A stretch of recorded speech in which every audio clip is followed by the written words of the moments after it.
Bonjour, bienvenue sur Front Factory. Aujourd'hui, nous allons voir par le biais de cette vidéo comment utiliser notre outil afin de générer vos solutions front-end.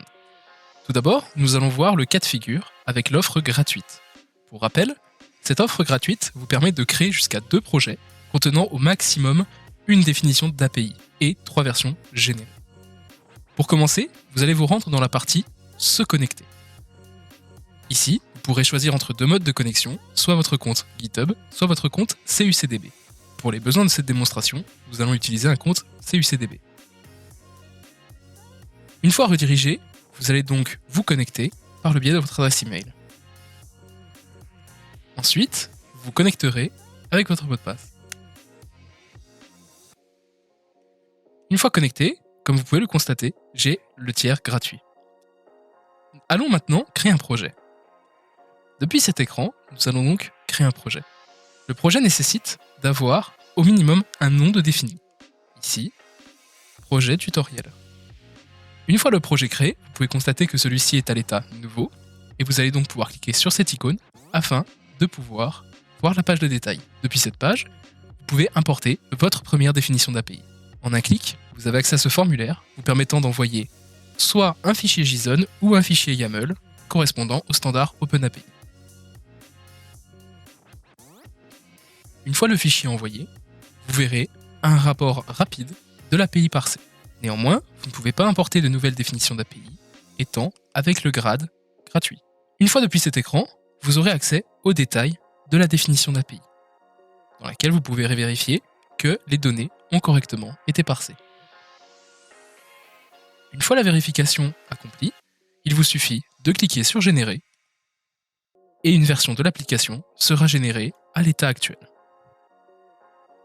Une fois la version générée, celle-ci apparaît dans l'encart historique de génération. Elle est ensuite disponible au téléchargement. Vous pouvez également éditer le projet en cliquant sur le bouton Éditer. Ici, vous pouvez notamment ajouter une description à ce projet.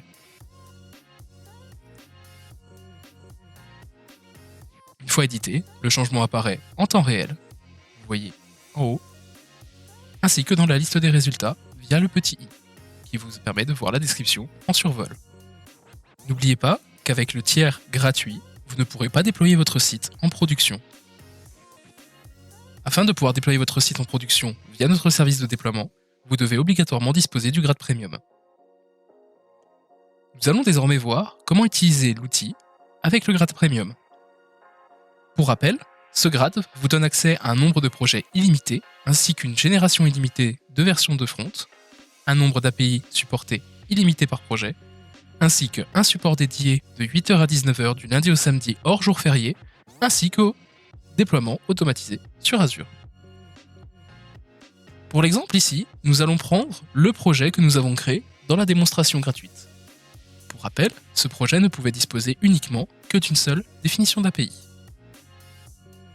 Si vous importez une deuxième définition d'API, vous pourrez avoir accès directement à celle-ci. Vous pouvez également régénérer une solution afin d'obtenir en intégralité la solution. Pour les besoins de cette démonstration, nous n'allons générer qu'une seule API définition pour ce projet. Je régénère donc mon projet. Une fois le projet généré, vous pouvez le déployer en un clic via notre service de déploiement si vous disposez de l'offre premium. Il vous suffit de cliquer sur le bouton Déployer et de confirmer. Si une version était déjà déployée en production, celle-ci sera remplacée par la nouvelle version générée. Comme vous pouvez le constater via le message au-dessus, votre projet est actuellement en cours de déploiement. Vous pouvez également suivre le statut de votre projet directement dans la liste. La génération prend environ 5 minutes.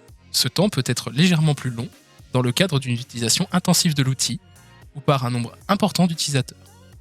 Ceci étant néanmoins des cas exceptionnels. Retournons voir le statut de notre projet. Comme vous pouvez le constater, le projet est désormais à l'état de déployer. Vous pouvez accéder au site internet en cliquant directement sur l'adresse IP ou alors par la page de détail en cliquant sur le bouton ci-présent. Nous pouvons effectivement constater que le projet a été généré et que celui-ci est disponible directement sur Internet depuis n'importe quel appareil. Et nous pouvons voir que nous avons bien les routes parsées dans la définition d'API, avec les tableaux représentant les listes de données à récupérer. Merci beaucoup pour votre écoute. En espérant que la solution vous plaise, n'hésitez pas à nous envoyer tout retour via l'adresse mail de contact@frontfactory.fr ou directement en description de cette vidéo YouTube. Merci beaucoup et à bientôt.